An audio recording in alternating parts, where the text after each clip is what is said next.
E aí, pessoal, bem-vindos a mais um vídeo. Resolvi gravar o vídeo assim, dessa forma, ao invés de me gravar a tela do meu celular, porque acho que fica um pouco mais fácil pra mim, eu não preciso ficar preocupado com a luz aqui do quarto, enfim. Se vocês acharem que ficou ruim, me avisem, que aí eu volto do jeito de antes. Se vocês acharem que tá melhor, me avisem, que eu fico assim. Se não mudou nada, me avisem também, que aí qualquer coisa eu continuo assim, ou eu faço do jeito que eu achar que devo. Hoje eu quero ler Mateus capítulo 3, falar mais aprofundadamente sobre alguns temas que o texto de Mateus capítulo 3 trata.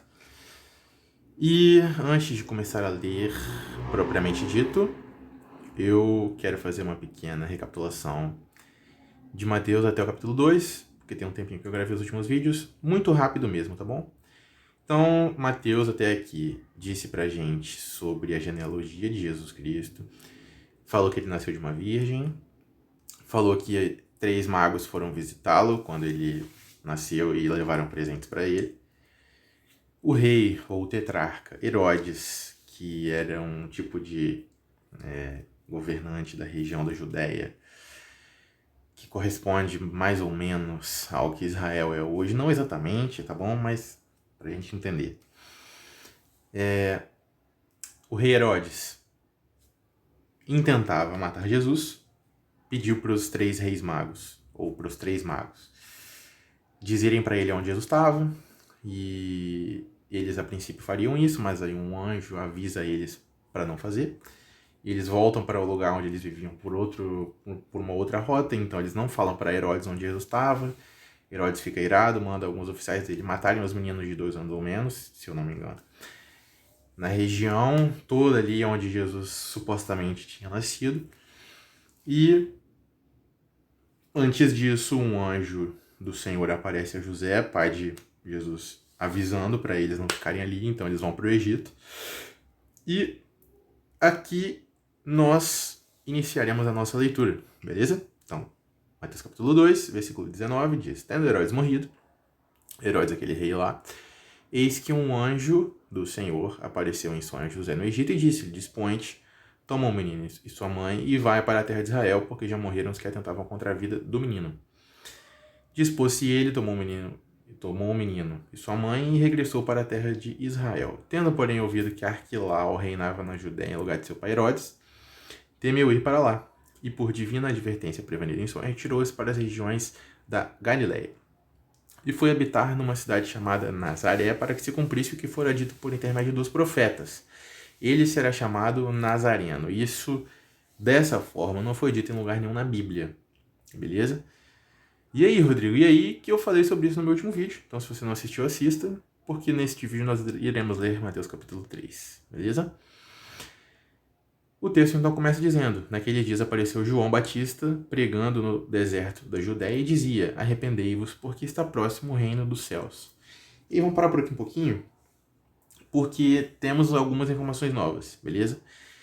Então o texto até aqui não tinha falado nada sobre João nenhum, e aqui ele nos apresenta este personagem chamado João, que tem esse título aí de Batista. E a gente entende que João é um nome, né? O texto em grego é Yohanan, Yohannes, não sei. Mas beleza, é um nome próprio.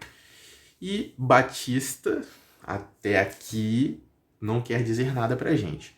É lógico que nós, como cristãos do século XXI, ou pelo menos pessoas do século XXI que já tem uma certa influência da religião cristã de alguma forma, a gente sabe mais ou menos o que é batismo. Minha tese aqui é que a gente ainda não sabe, beleza? Ou pelo menos vocês que estão assistindo ainda não sabem, talvez depois desse vídeo vocês saibam um pouco, mas a gente tem uma ideia do que é isso. Mas pensando que nós somos leitores judeus lá do primeiro século, que conhecemos o Antigo Testamento, mas não conhecemos o Novo Testamento, estamos lendo este texto agora, João Batista, a princípio, não quer dizer nada pra gente, mas tudo bem. Versículo 2. Esse João diz: Arrependei-vos, porque está próximo o reino dos céus. Essa mensagem de arrependimento não é exatamente uma coisa nova para Israel, tá bom? Mas, nesses termos, talvez seja. Mas tudo bem. Digamos que seja um discurso que não é tão estranho pra gente, mas ainda assim, arrependei-vos de quê, né? Arrependei-vos de quê? De pecados específicos, de pecados genéricos, de alguma atitude específica. A princípio a gente não tem como saber exatamente arrepender de quê, né? E aí o texto continua dizendo, porque este João Batista é o referido por intermédio do profeta Isaías, voz do que clama no deserto, preparai o caminho do Senhor, endireitai as suas veredas. Onde que está isso, Rodrigo? Isso está escrito lá em Isaías capítulo 40, tá bom?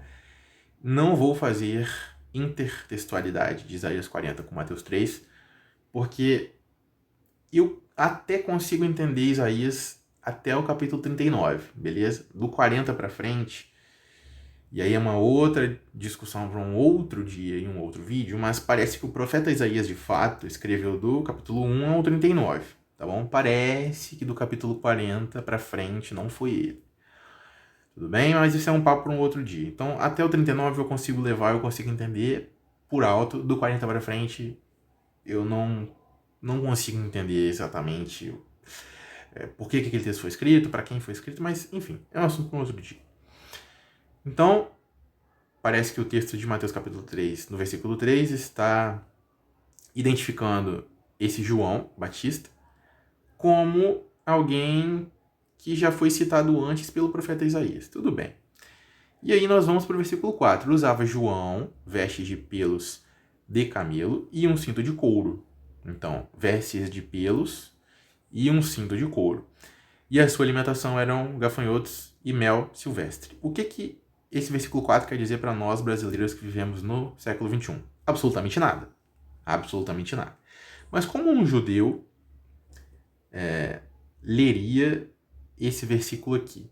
Para tentar entender, para tentar responder essa pergunta que eu fiz agora, vamos abrir nossa Bíblia em 2 Reis, capítulo 1.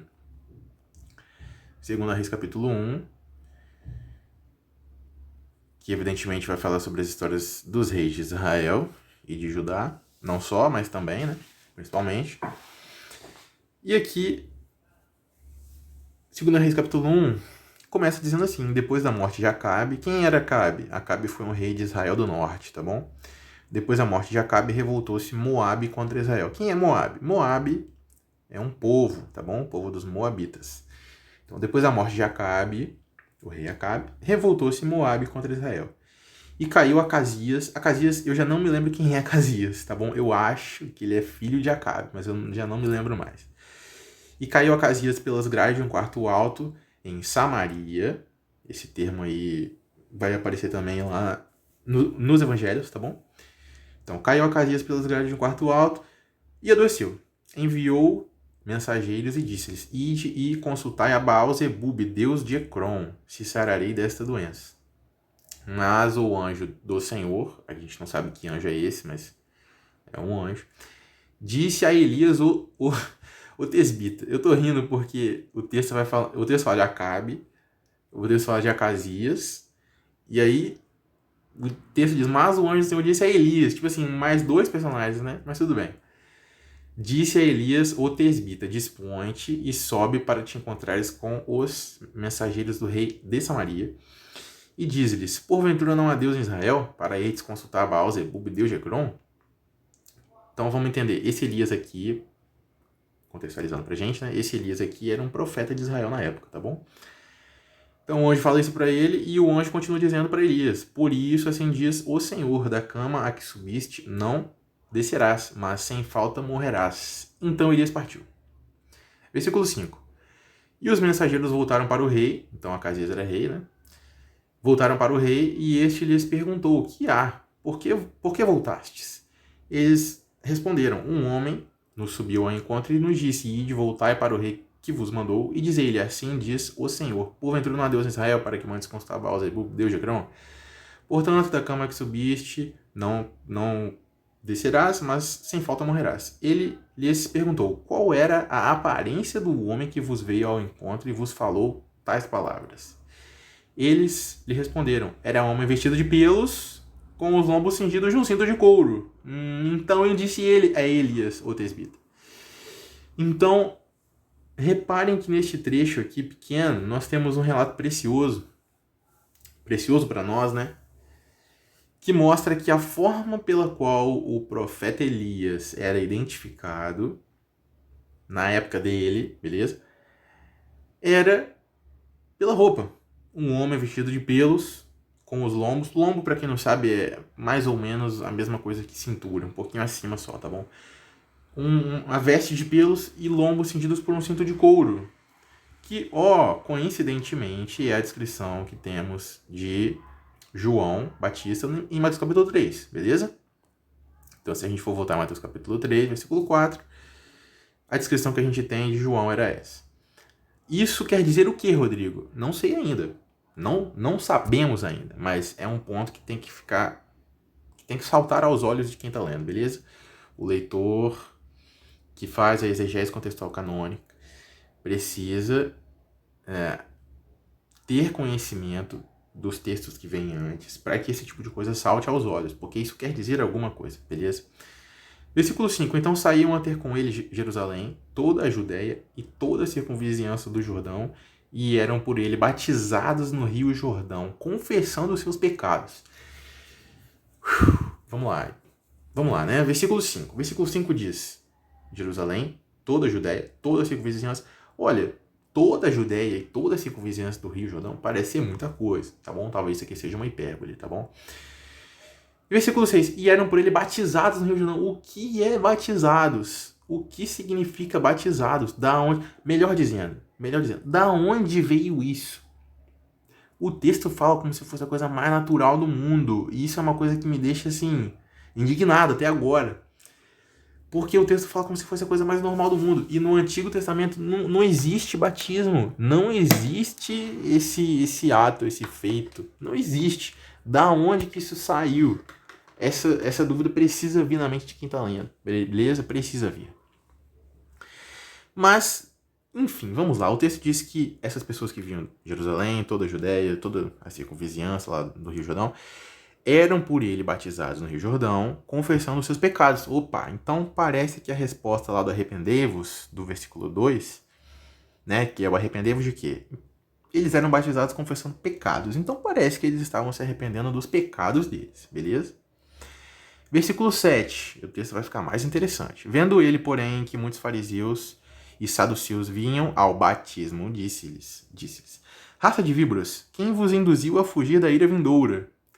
Opa, então parece que o fato do reino dos céus estar próximo e as pessoas irem se batizar confessando pecados, se arrependendo deles, fazia com que elas fugissem de uma ira vindoura. Muito bem. Versículo 8. Isso aqui ainda é João falando para eles, tá? Produzi, pois, frutos dignos de arrependimento. E não comeceis a dizer entre vós mesmos, temos por pai a Abraão. Porque eu vos afirmo que destas pedras Deus pode suscitar filhos de Abraão. Já está posto o machado à raiz das árvores. Toda árvore, pois, que não produz bom fruto é cortada e lançada ao fogo. Isso ainda é João falando, tá bom? Eu vos batizo com água para arrependimento, mas aquele que vem depois de mim é mais poderoso do que eu, cujas sandálias não sou digno de levar. Ele vos batizará com o Espírito Santo e com fogo. A sua pá ele a tem na mão e limpará completamente a eira. Recolherá o seu trigo no celeiro, mas queimará a palha em fogo inextinguível. Eu não vou advogar tese nenhuma, tá bom? Eu não vou aqui dizer o que está certo e o que está errado. Não vou sobre este trecho que a gente leu agora. Mas apenas percebam que no contexto do discurso de João Batista, ele está falando para fariseus e saduceus, como eu estou clicando aqui no versículo 7. Ele chama eles de raça de víboras. Ele instrui eles a produzir frutos dignos de arrependimento. Instrui eles a não dizer com um certo orgulho, vamos dizer assim, né, nesse termo pós-moderno, vamos dizer que um certo orgulho aqui. Ele fala para eles não dizerem com esse certo orgulho que eles temos por pai Abraão e tal. E ele diz, já está posto o machado à raiz das árvores. Toda árvore, pois, que não produz bom fruto. Que bom fruto é esse? É o que ele falou lá no versículo 8, beleza? Toda árvore, pois, que não produz bom fruto é cortada e lançada ao fogo. Ao fogo. E aí ele segue falando, eu vos batizo com água para arrependimento. Mas aquele que vem depois de mim é mais poderoso do que eu, cujas sandálias não digno de levar. Ele vos batizará com o Espírito Santo e com fogo. Fogo apareceu de novo. A sua palha tem na mão, e limpará completamente a sua eira, recolherá o seu trigo no celeiro, mas queimará a palha em fogo inextinguível. Então, se a gente for pelo contexto do discurso, e que o fogo aqui, no versículo 10 e no versículo 12, é utilizado como, parece que um tipo de ameaça, né? Por que não pensar que o versículo 11 não está falando do fogo como um tipo de ameaça também? A pergunta que eu faço, só vou fazer essa pergunta, é essa, beleza? Então, o que a gente entendeu do texto que a gente leu? A gente entendeu que as pessoas iam até João, nesse rio Jordão, e eram batizadas por ele, seja lá o que isso quer dizer, e elas passavam por esse processo, por esse rito, esse ritual, confessando pecados e se arrependendo, beleza? Ok. E, afinal de contas, o que é esse batismo, né? Assim, por que isso era feito e por que o texto fala disso de uma forma tão natural assim? Essa resposta dificilmente vai ser encontrada no texto apenas, tá bom? Entretanto, se a gente tiver em mente que no judaísmo da época, os gentios, ou seja, pessoas que não eram judias, eram introduzidos ou introduzidas à religião judaica através de um ritual chamado batismo. Aí a gente começa a talvez começar a entender o que era esse batismo. Deixa eu reformular, né? Alguns autores, estudiosos, etc, etc, vou ficar devendo as fontes nominais por enquanto, tá bom? No próximo vídeo ou aqui no próprio comentário fixado desse vídeo, eu vou me esforçar, prometo, para colocar as fontes certinhas, tá bom? Mas alguns estudiosos descobriram que na época do primeiro século, os judeus, não Jesus, tá bom? Os judeus mesmo, tinham esse costume de levar pessoas gentias que queriam se converter ao judaísmo, levar elas até eu não sei se era sempre Rio Jordão, tá bom? Mas levar elas a algum lugar com água e fazer com que elas passassem pelas águas como um rito de introdução ao judaísmo. Então, não necessariamente aquele gentio ali precisava se arrepender de alguma coisa, mas se ele quisesse aceitar a religião judaica, lógico, ele precisaria se circuncidar, se fosse homem, né? Mas eles passavam por esse ritual e não se sabe exatamente de onde esse ritual vem, sabe? Por que era esse mergulho na água? Não se sabe exatamente, mas advoga-se que essa prática adivinha de instruções que haviam na lei mosaica referentes à lavagem das mãos, à lavagem do corpo, ao banho, como se fosse uma forma de deixar, na época, de fato, era uma forma de deixar levitas, enfim, puros, beleza? Então, provavelmente esse ritual, que era aplicado aos gentios que se convertiam ao judaísmo, adivinha dessa prescrição da lei de que os levitas, sacerdotes, enfim, precisavam passar pelo banho, lavar as mãos, etc. Só que João Batista, ele não está batizando gentios, ele está batizando pessoas, e pessoas aqui parecem inclusive judeus, porque se até fariseus foram até ele para serem batizados, então com certeza ele batizava judeus. E aqui está o ponto. O batismo dele era um batismo de arrependimento. E não era para gentios que aceitariam o judaísmo. Era para qualquer um que fosse arrepender, inclusive judeus. Então, assim, para o leitor da época, que entendia batismo como sendo um rito pelo qual passavam gentios, chamava atenção, no mínimo, né, que alguém estivesse batizando judeus, vocês entendem? Então parece que já é um tipo de... Isso que sou eu que estou falando, tá bom? Mas parece que já é um tipo de gesto apologético do cristianismo. Não dá para dizer que existe cristianismo aqui, tá bom? Em Mateus capítulo 3, não dá. Mas parece que é um tipo de apologética já. Alguém relacionado a Jesus Cristo, preparando a vereda dele, né? dizendo para que as pessoas, como um todo, se arrependessem e batizando os judeus. Então era uma coisa diferente, sabe? Era uma coisa diferente. Então, a gente começou a entender o que é esse tal de batismo. E aí, aqui começa a fazer sentido.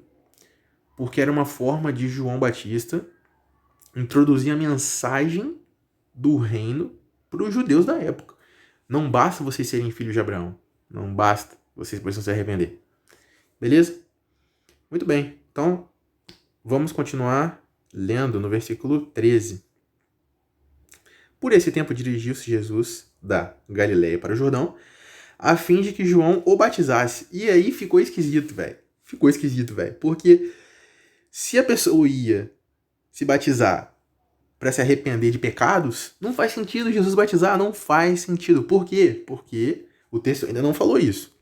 Mas a gente sabe que Jesus foi um homem perfeito. Jesus não pecou. Jesus não pecou. Então, por que ele vai se batizar? Não faz sentido. E é isso que o versículo 14 mostra. 14. Ele, João Batista, porém, ou de sua dia, dizendo: eu é que preciso ser batizado por ti, e tu vens a mim?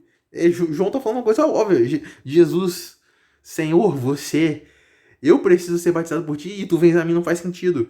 Mas Jesus respondeu: deixa por enquanto, porque assim nos convém cumprir toda a justiça. E aqui nós temos um problema. Por quê? A pergunta é: o que Jesus quer dizer com justiça aqui? O que quer dizer justiça aqui? E para responder essa pergunta, eu, evidentemente, vou indicar um vídeo do Valério, porque ele fez um vídeo só. O Valério fez um vídeo só para explicar o que significa essa palavra justiça, beleza? Então você aproveite, eu vou deixar o link do vídeo dele na descrição deste vídeo. Você aproveite e vá assistir assim que você terminar esse vídeo aqui, porque o vídeo dele ficou muito bom, beleza? E o versículo 15 termina dizendo: então ele, João Batista, o admitiu Jesus. 16. Batizado Jesus, saiu logo da água, e eis que se lhe abriram os céus. E viu o Espírito de Deus descendo como pomba, vindo sobre ele. E eis uma voz dos céus que dizia: este é o meu filho amado em quem me comprazo. Se eu não me engano, essa fala de Deus aqui já tinha sido falada antes. Isaías 42, versículo 1, tá aqui. Peguei cola agora, hein? Agora eu peguei a colinha. Isaías 42, versículo 1. Também não vou fazer intertextualidade de Isaías 42 com 1 aqui, pela mesma razão de antes, tá bom? Então o versículo 16 fala que se abriram os céus logo depois que Jesus passa por esse processo de batismo. Os céus se abrem, o Espírito de Deus desce como pomba sobre Jesus, e Deus diz uma frase que atesta que ele se agrada em Jesus, logo depois que ele é batizado. Beleza? As coisas acontecem, gente, numa ordem, e a minha teoria é de que elas não são coincidência, tá bom? Então Jesus vai, se batiza sem precisar disso, mas ele vai mesmo assim. João, constrangido, faz isso. E logo depois, olha como o texto coloca: batizado Jesus, vírgula, saiu logo da água, vírgula, e eis que se lhe abriram os céus, e viu o Espírito de Deus como pomba, e uma voz dos céus que dizia: este é meu filho amado. Não parece ser coincidência. Então parece que este acontecimento envolvendo o Espírito de Deus e a fala de Deus do versículo 17 tem alguma coisa a ver com esse batismo pelo qual Jesus passa, beleza? E esse mesmo Espírito que desce como pomba e pousa sobre Jesus vai fazer o que o texto diz aqui no versículo 1, que é: a seguir, foi Jesus levado pelo Espírito ao deserto para ser tentado pelo diabo. E aqui nós temos um novo problema, porque aparece um personagem novo chamado Diabo. E ele é um personagemzinho problemático por várias razões. Várias razões, tá bom? É um assunto que ainda tenho dúvidas a respeito. Tipo assim, de onde vem esse diabo? Porque a gente já viu. Mas lá no livro de Jó, o diabo ele aparece. Não aparece. Não é. Ali não está escrito diabo em momento nenhum. Te enganaram, tá bom? O tradutor te induziu ao erro. Então a gente vai ter que entender que diabo é esse que aparece aqui, tá bom? E o versículo 2 fala: depois de jejuar 40 dias e 40 noites teve fome. Então o tentador, aqui já é uma outra caracterização para aquele diabo ali, né? Não tá mais usando o nome dele, tá caracterizando ele, tentador. Aproximando-se, lhe disse: se és filho de Deus, manda que estas pedras se transformem em pães. E a tradução aqui não ficou boa, tá bom? Porque quando ele diz se és filho de Deus, parece que ele está colocando em xeque, né? Mas não tá. No grego, o termo que ele utiliza não é uma condicional. Ele está tomando aquilo como verdade, ponto. Ele está dizendo, já que és filho de Deus, uma vez que tu és filho de Deus, manda que estas pedras se transformem em pães. E aí Jesus vai respondê-lo, beleza? Versículo 4. No versículo 5, o diabo ele vai tentar Jesus de novo. E Jesus vai responder no versículo 7. E no versículo 8, o diabo vai tentar Jesus de novo. E Jesus vai responder no versículo 10. E uma coisa que eu quero chamar a atenção é que nas 3 respostas que Jesus dá para esse diabo aqui, em todas elas Jesus diz, está escrito. Então, capítulo 4, Jesus, porém, respondeu, está escrito. Beleza. Versículo 7, Jesus respondeu, também está escrito. Beleza. Versículo 10, então Jesus lhe ordenou, retira-te, Satanás, porque está escrito. Então, Jesus responde a essa tentação que o diabo faz com ele, sempre citando a Escritura, beleza? É uma coisa que a gente tem que observar. E numa das vezes em que o diabo tenta Jesus, ele faz uma coisa que é muito feita hoje em dia, e eu quero chamar a atenção. Versículo 5, então o diabo levou a cidade santa, Jerusalém, né? Colocou-o sobre o pináculo do templo e lhe disse, já que és, sendo tu filho de Deus, atira-te abaixo, porque está escrito, aos seus anjos ordenará a teu respeito que te guardem, e eles te susterão nas suas mãos para não tropeçares em alguma pedra. E aqui a gente tem um curiosíssimo caso do diabo utilizando a escritura, pervertendo o sentido da escritura para tentar Jesus. E aqui a gente tem um comportamento literalmente satânico, beleza?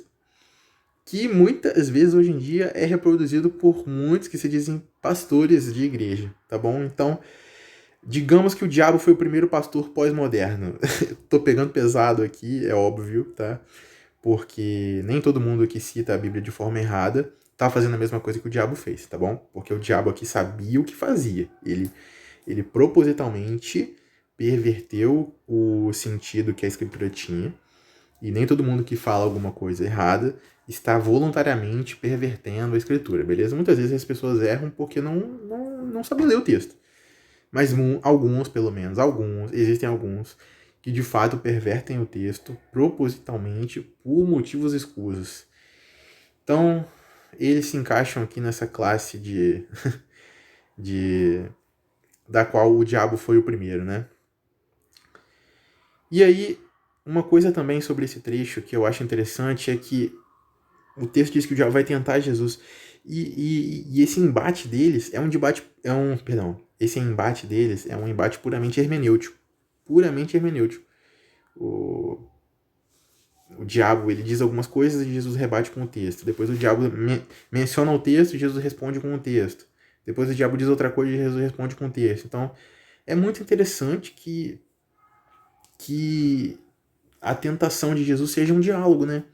E um diálogo onde ele dá respostas hermenêuticas, cara. Muito interessante. Tem mais coisa para ler aqui no capítulo 4, mas o vídeo já está ficando grande. E daqui para frente a coisa começa a encrespar um pouco, começa a ficar mais difícil para mim, tá bom? Eu não sei exatamente o que eu vou ler daqui para frente, mas o vídeo foi esse. O final tá meio diferente dos outros, né? Parece que o final desse aqui não tem um fechamento legal igual aos outros. Mas eu espero que vocês tenham gostado. Eu espero que vocês tenham visto um pouquinho mais aí da minha hermenêutica, da minha exegese, né, no caso. Espero que vocês tenham entendido legal a questão lá do batismo. Eu acho que eu expliquei tudo certinho. E assim, aproveitando esse final de vídeo aqui, né, para dizer algumas coisas bem rápidas. Mais para frente a gente vai ver que Jesus ele orienta que os cristãos batizem as pessoas que aceitarem Jesus como seu Senhor e Salvador, beleza? É uma coisa que Jesus instrui de fato. Mas se a gente for ler o que significava batismo na época e se a gente tiver em mente que hoje em dia ninguém mais sabe que os judeus batizavam os gentios e que o batismo dos judeus feito por aqueles que seguiam Jesus era uma forma de apologética indireta e tal, a pergunta que eu faço é: será que faz sentido batizar hoje se a gente não souber desse contexto da época? Eu acho que não faz o menor sentido. É o que eu acho. Porque na época, se você fosse alguém que vivesse ali na época em que Jesus pregava, né, Jesus falava essas coisas, ou se você fosse algum dos leitores originais, algum judeu na época que entendesse o batismo que os judeus faziam com os gentios e tal, e que agora ele mudou de figura e tal, fazia muito sentido, cara, fazia muito sentido batizar qualquer um, fazia muito sentido, porque eles entendiam que aquilo ali advinha de um batismo diferente, entendeu? E hoje, ninguém sabe mais disso. Então, pra mim, não faz sentido. Pra mim, batismo é uma coisa que não faz mais sentido. Por causa disso, eu vou chegar e vou dizer que nós não devemos batizar na igreja? Não. Por que eu não vou fazer isso? Porque Jesus mandou batizar. E apesar de eu achar que não faz mais sentido e que é uma prática datada, eu não posso chegar aqui e dizer, não vamos batizar mais. Beleza? Por que eu tô falando isso? Porque apesar de eu tecer críticas a muitas interpretações, eu advogo a tese de que nós precisamos ter uma humildade hermenêutica, beleza? Então, assim, para mim não faz sentido, mas preciso ser humilde e dizer que eu não mando na igreja, eu não mando na prática da igreja, eu não mando no que o texto diz, eu obedeço. Então, cara, eu acho que não faz mais sentido, mas, cara, Jesus mandou batizar, os apóstolos também, e isso seguiu sendo feito, e não existiu nenhum tipo de ordem vinda de Deus para que isso não fosse mais feito. Então, entre não batizar mais porque não faz mais sentido e educar as pessoas, explicando para elas que o batismo era uma coisa diferente e que com Jesus ele muda de figura, eu prefiro ficar com a segunda opção, beleza? Que acho que foi o que eu fiz aqui, né? Então, que legal, entendemos o que é batismo, ou pelo menos começamos a entender, né? Começamos a entender de onde vem, por que era feito, e cara, que legal, velho. Eu tô fazendo isso, eu tô passando por isso porque isso atesta de forma pública que eu não sou filho de Abraão e eu não estou entrando na aliança judaica. Não, eu sei que eu sou pecador e eu me arrependo disso. Cara, que coisa linda. Vamos passar pelas águas entendendo que isso é uma forma de apologética, ou pelo menos era, né? E que a gente mantém esse rito até hoje. E que se alguém perguntar pra gente por que a gente faz isso, glória a Deus, hoje a gente sabe dizer por quê. Beleza? Espero que você tenha gostado desse vídeo e até a próxima, né? Tchauzinho.